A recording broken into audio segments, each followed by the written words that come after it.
Doctor Zakir, আপনি কি ব্যাখ্যা করে বলবেন যে আল্লাহ তাআলার কাছে দোয়া বা প্রার্থনা করার আদব কায়দাগুলো কি কি? আমাদের মনে রাখতে হবে যে আমরা চাইব শুধু আল্লাহর কাছে, অন্য কারো কাছে না।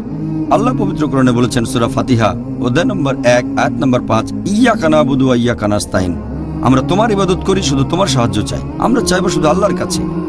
আল্লাহ বলেছেন সূরা গাফির অধ্যায় 40 আয়াত নম্বর 60, তোমরা আমাকে ডাকো, আমি তোমাদের ডাকে সাড়া দেব। আপনি আল্লাহ তাআলার কাছে যে কোনো কিছু চাইতে পারেন।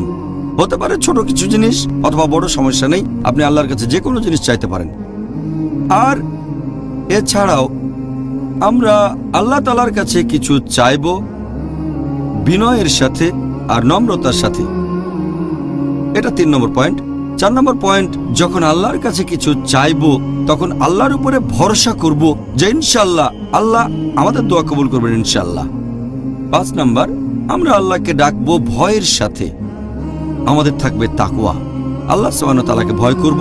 6 নম্বর, আমরা আল্লাহ তাআলার কাছে চাইবো আকুল আকাঙ্ক্ষার সাথে যে ইনশাআল্লাহ আল্লাহ আমাদের আহ্বানে সাড়া দেবেন।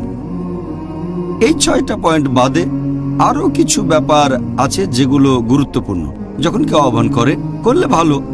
যেমন ধরেন, এ সময় অজু অবস্থায় থাকা উচিত, পাক অবস্থায়। এটা ফরজ না। অজু না থাকা অবস্থাতে আহ্বান করতে পারেন, তবে যদি তখন কোনো ইবাদতের মধ্যে থাকেন এটা করলে ভালো যে অজু থাকবে। 2 নম্বর পয়েন্ট, এটা করলেও ভালো যদি কাবার দিকে মুখ থাকে আহ্বানের সময়, যদিও এটা ফরজ না। 3 নম্বর, সে বারবার আহ্বান করবে আর সে এটা করবে যতবার সম্ভব হয়। 4 নম্বর পয়েন্ট, সে চাইবে আল্লাহ সুবহানাহু ওয়া তাআলার কাছে পুরোপুরি একমুখী হয়ে, আকুল আকাঙ্ক্ষা নিয়ে। আর আমাদের নবী মুহাম্মদ সাল্লাল্লাহু আলাইহি ওয়াসাল্লাম বলেছেন, এই সহিহ হাদিসটার উল্লেখ আছে তিরমিজিতে, হাদিস নাম্বার 3479, যে আমাদের নবী মুহাম্মদ সাল্লাল্লাহু আলাইহি ওয়াসাল্লাম বলেছেন যে মানুষ কিছু চাইবে আল্লাহ সুবহানাহু ওয়া তাআলার কাছে পুরোপুরি একমুখী হয়ে, আর ইনশাআল্লাহ আল্লাহ তার আহ্বানে সাড়া দেবেন।